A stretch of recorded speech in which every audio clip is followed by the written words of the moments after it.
The goal here is to validate the viewer's hidden anxiety using hyperspecific sensory details that a slow, cinematic push-in on a seemingly perfect suburban kitchen table. It is night. The only light comes from a laptop screen. On the screen, a credit score dashboard displays a bright green, 782. Excellent. Your credit score is 782. Excellent, the bank says. You have $60,000 buried in a 401k you can't touch for 30 years. You have $80,000 in home equity that is theoretically yours, assuming the market holds. You are the picture of the responsible adult. You followed the script perfectly. So why are you sweating? Why does your chest tighten when you realize that despite all those big numbers on the screen, your checking account sits at exactly $1,400? You realize that if your transmission blows tomorrow or if your company announces layoffs next week, that 782 credit score won't buy you groceries. That home equity won't pay the electric bill. You have built a financial life that looks impressive to your bank, but feels like a prison cell to your nervous system. Defining the responsibility paradox, and why the standard path triggers the amygdala. Montage of standard adult milestones.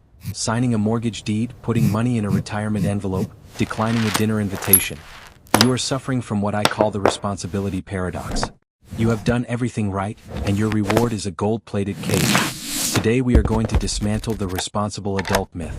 We are going to look at why optimizing for credit scores and retirement accounts is actually a form of cognitive surrender, and why the only way to feel truly secure is to stop being a good debtor and start being a liquid human. Let's look at the diagnosis.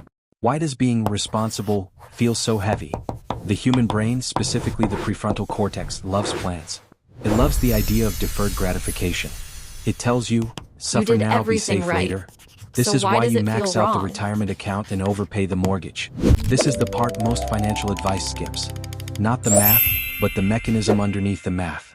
The part that explains why doing all the right things can still leave you feeling quietly unsafe.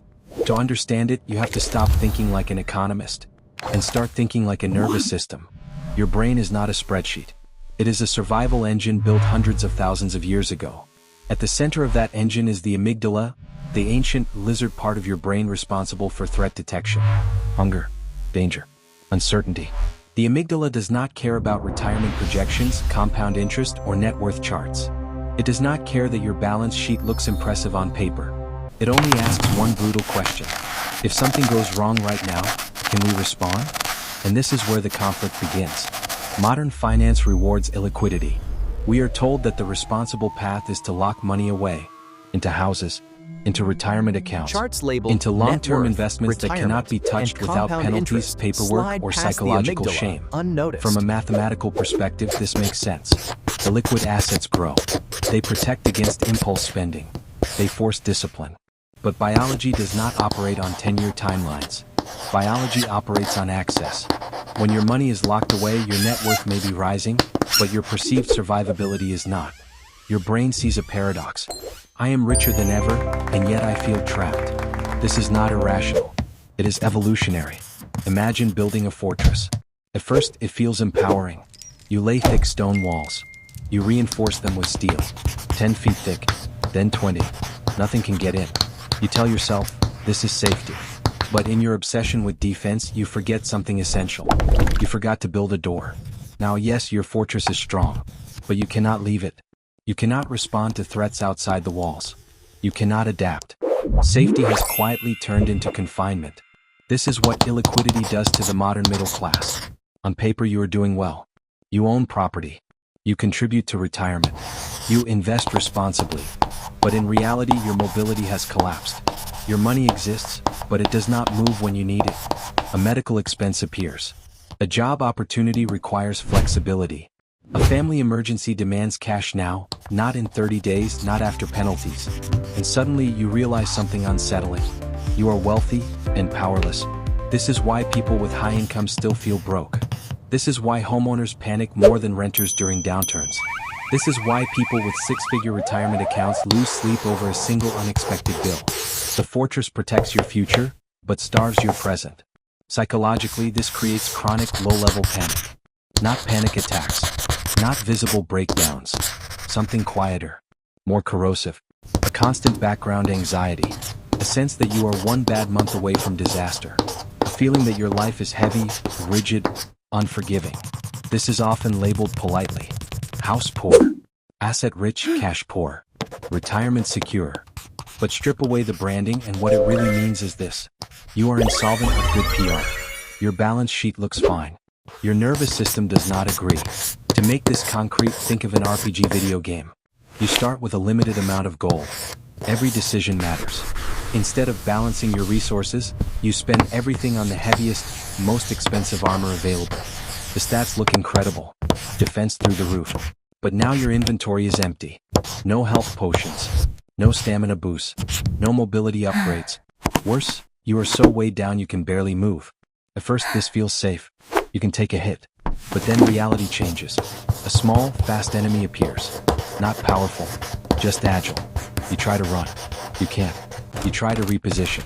Too slow. You stand there, armored, impressive, immobile, slowly losing. This is what happens when a life is overinvested and under liquid. You are built to endure impact, but not to adapt. Liquidity is not about luxury. It is about optionality. Cash is not just money. It is movement. It is choice. It is the ability to respond instead of endure. Your brain understands this intuitively. When you have accessible resources, your amygdala relaxes. Threats feel manageable. The future feels negotiable. When everything is locked away, your brain stays on alert. No amount of logical reassurance fixes this. You cannot spreadsheet your way out of biology. You can tell yourself, I'm fine long term. I'm invested. I'm responsible. Your nervous system hears. If something goes wrong, we're trapped. And it responds accordingly. This is why people sabotage themselves financially without understanding why.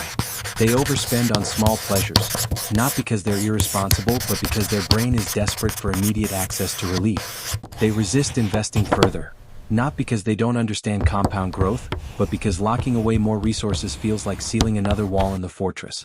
They feel resentment toward their own assets. The house becomes a burden. The retirement account becomes a taunt. These are not character flaws. They are signals. Signals that the system is unbalanced. The mistake is not building the fortress. The mistake is believing the fortress is freedom. True financial security is not maximum defense. It is balanced mobility. Armor matters. So do potions.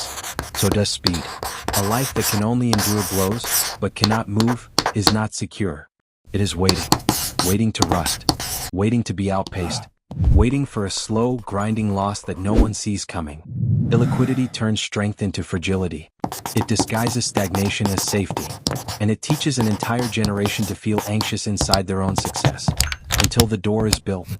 The fortress is not protection. It is a prison. This is the trap of the responsible adult. You did what you were told.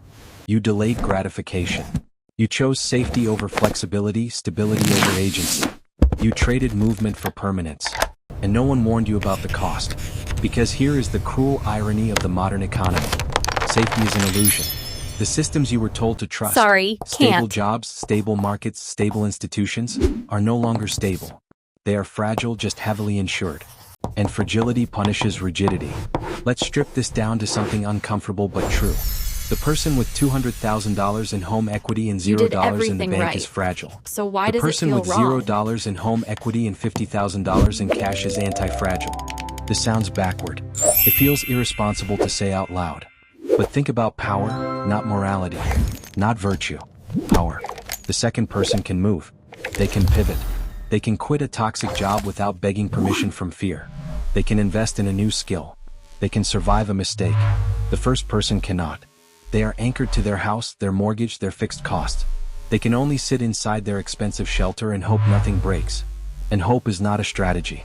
This is where most financial advice quietly fails. It obsesses over net worth. Net worth feels scientific, plain, objective. But net worth is a vanity metric. It tells you how impressive you look on paper. It does not tell you how free you are. Net worth ignores time. It ignores access. It ignores the moment something goes wrong on a Tuesday afternoon. Your nervous system doesn't care how wealthy you are in theory. It cares about one thing. Can I leave if I have to? So we need a new metric. Not a moral one. Not an aspirational one. A biological one. Stop looking at your net worth. Start looking at your liquidity ratio. Liquidity ratio is simple but psychologically explosive. It is the relationship between the cash you can touch today without penalty and the liabilities required to keep your life running. Not someday money. Not retirement money. Not equity you need permission to access. Money you can move now. Here is the threshold. The moment your accessible cash exceeds 10% of your total lifestyle liabilities, something changes. Not financially, neurologically. Your brain chemistry shifts, cortisol drops, decision-making improves. Fear stops screaming in the background. You don't feel rich. You feel steady. This is the tipping point where scarcity loosens its grip. Let's define lifestyle liabilities because this is where people lie to themselves. Lifestyle liabilities are not just debt. They are the monthly obligations required to maintain your current existence. Housing, utilities, food, transportation, insurance, basic commitments you cannot easily cancel. If your life costs $3,000 a month to keep alive, your liabilities are not zero just because you don't have debt. Your life itself is the liability. 10% of that lifestyle cost, accessible, penalty-free, creates breathing room. Not luxury. Leverage. Now here's the critical distinction most advice gets wrong. This is not an emergency fund. Emergency funds are defensive. They exist to restore the status quo. Car broke. Medical bill. Unexpected repair. Emergency funds are about fixing problems so you can return to the same fragile system. What we're talking about is different. This is walking away money. Walking away money doesn't fix broken things. It prevents you from being broken by them. It's the money that lets you say, no, I'm done. I'm leaving. This doesn't work anymore. Without panic. Emergency funds keep you alive. Walking away money gives you agency. And agency is the real currency of adulthood. This is why so many successful adults feel trapped. They have optimized for responsibility, not resilience. They built lives that only function under perfect conditions. Stable income, predictable expenses, no mistakes, no disruptions. That is not safety. That is dependency disguised as maturity. When you cross the 10% liquidity threshold, subtle things change. You stop tolerating disrespect at work. You stop negotiating with exhaustion. You stop lying to yourself about what you can endure. You don't immediately quit your job. You don't burn your life down. You simply stop being afraid of consequences. And fear is what keeps most people compliant. This is why people with high net worth still feel anxious. They are rich in assets and poor in options. Options don't come from ownership. They come from liquidity. Liquidity is time. Liquidity is space. Liquidity is oxygen. Without it, every decision feels heavy. Every risk feels fatal. Every change feels impossible. The 10% rule is not magic. It is minimum viable freedom. It is the line between, I have to endure this, and I could leave if I needed to. Your brain feels that difference instantly. And here's the part no one likes to hear. You cannot invest your way into this feeling. You must withhold. You must resist the cultural pressure to fully optimize every dollar. You must accept lower returns in exchange for higher sovereignty. This is heresy in personal finance. But biology doesn't care about annualized returns. It cares about exit velocity. The responsible adult was taught that adulthood means commitment without escape. Mortgage, career path, long-term plans. But real adulthood is knowing when you can walk away and choosing not to consciously. Not because you're trapped, but because you decided to stay. Crossing the liquidity threshold doesn't make you reckless. It makes you honest. Honest about your job, your relationships, your environment. You stop mistaking endurance for virtue. You stop calling anxiety discipline. You stop confusing stability with security. Net worth impresses other people. Liquidity calms you. And calm is power. Because when you are calm, you see clearly. When you see clearly, you choose better. When you choose better, you stop needing constant reassurance that your life is on track. The 10% rule is not about money. It is about reclaiming agency in a system that profits from your immobility. Cross the threshold, and for the first time in years, you are no longer surviving your life. You are standing inside it, with the door unlocked. Counterintuitive advice. Why paying off debt hurts your liquidity? The debt pause. When you have $20,000 or $30,000 sitting in a high-yield savings account, not invested, not in equity, just sitting there, you stop operating from a place of scarcity. You stop tolerating a boss who yells at you because you know you can leave. You stop losing sleep over a weird noise in the car engine. But to get there, you have to break the rules of the responsible adult. You have to use 3 counterintuitive hacks. Hack number 1. Stop prepaying your good debt. The responsible adult inside you hates debt. You want to pay off that mortgage or that Sorry, 4% student can't. loan early to feel free. Mathematically, this is often a mistake. Psychologically, it's a disaster. Every extra dollar you send to the bank to pay down a 6% mortgage is a dollar you delete from your liquidity. You are transferring power from yourself to the bank. You did everything If you have a right. financial crisis, So the why bank does will it not feel give you that wrong? money back. They don't care that you prepaid. Keep the debt. Or the cash.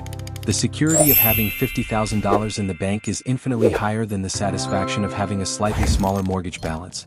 Cash is oxygen. Don't hold your breath just to impress a loan officer. Reframing the emergency fund to trigger dopamine instead of fear. Hack number 2, rebrand your emergency fund. Words matter. If you call it an emergency fund, your brain labels that money as tragedy money. You will be terrified to touch it. You will subconsciously manifest emergencies to justify its existence. Rename it your opportunity fund. This psychological shift is subtle but profound.